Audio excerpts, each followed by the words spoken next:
Le projet robotique, dans le fond, maintenant, on a de secondaire 1 à secondaire 5. Fait qu'à partir de secondaire 1, ils vont faire de la robotique Lego. Ils ont souvent une introduction primaire maintenant, là, où ils vont aller toucher un petit peu là, les déplacements standards, avancer, reculer. Au secondaire, on va aller pousser un petit peu plus loin. Secondaire 2, là, on a une nouvelle catégorie de robots qui est des robots moyens.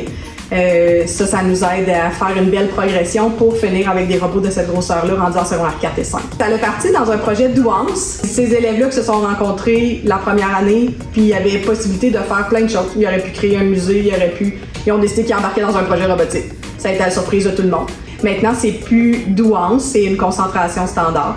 On a le partenariat avec la fonderie depuis le tout début. C'était des demandes de partenariat communautaire, fait que ça a été, vous avez été notre plus grand partenaire financier là, pour nous permettre de passer d'une étape à l'autre, parce que veut pas en grossissant, ça demande beaucoup de matériel. Plus on a d'élèves, plus on a besoin de matériel. On veut pas qu'il y soit 20 élèves sur un mini-robot à travailler, hein, on veut qu'ils soient capables d'apprendre.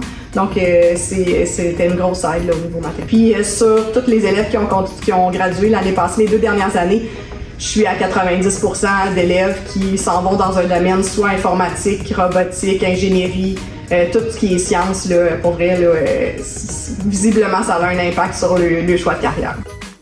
Ça fait, comme Annick disait, 7 ans qu'on est partenaire avec eux, pas juste en financier, mais aussi en temps. Ça implique beaucoup de disciplines dans le même robot.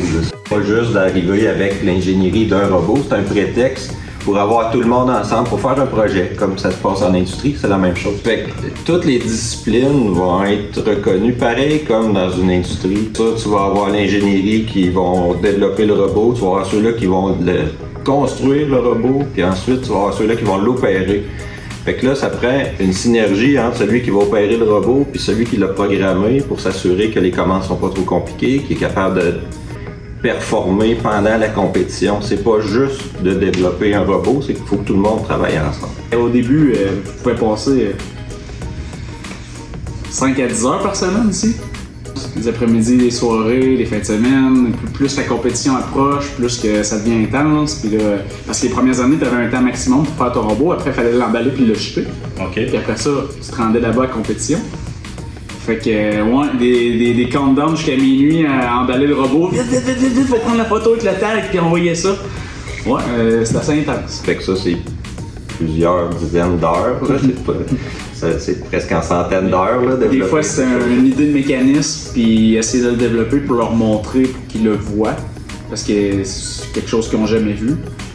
Puis ça aussi, ça existe. C'est leur montrer qu'est-ce qui existe pour que eux autres fassent les choix de qu'est-ce qu'ils veulent mettre sur leur robot. Enfin, s'il y a un jeune qui dit, ben moi, comme carrière, je veux faire ça, ou ça m'intéresse, mais pas en tout, ben déjà là, il va avoir fait un bout de chemin.